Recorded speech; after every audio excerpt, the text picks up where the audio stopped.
Itong plano ni Pangulong Ferdinand Bongbong Marcos Jr. na pag-upo sa Bicameral Conference Committee para matutukan ang 2026 national budget ay nakakabahala ayon yan sa isang political analyst. May balita ang Bombo Radio Dagupan.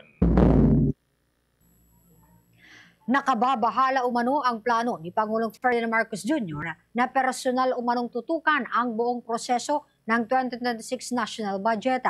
Sa naging panayam ng Bombo Radio Dagupan kay Atty. Michael Henry Ucingco, political analyst, ito dahil posibleng matulad umano ang nangyari noong nakaraan na rehimen ng ama ng Pangulo na si dating President Ferdinand Marcos Sr.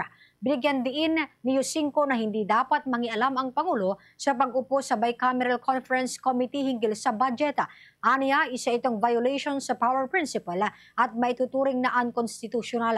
Malaki rin umano aniya ang posibilidad na maisip na mayroong frustration ang administrative branch at gustong mag-signal ang Pangulo na next budget ay maresenta ng executive branch. Dito rin tinawag ni Ucingco na isa itong dictatorial move.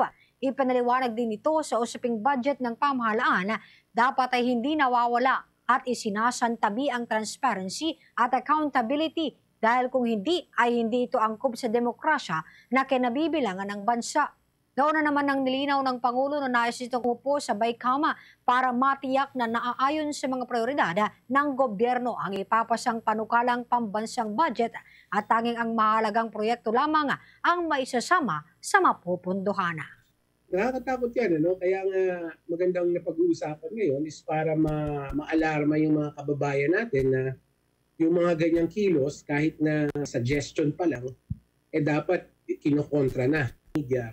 Gusto natin iparating sa mga public officials natin na dapat pakita nila na may pinuntahan yung mga utang na yun. At media, no, is we have to demand our government to show na itong mga utang na to ay nagastos para sa taong bayan.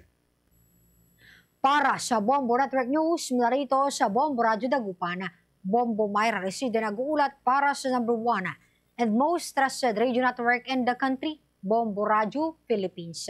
Basta Radio, Bombo!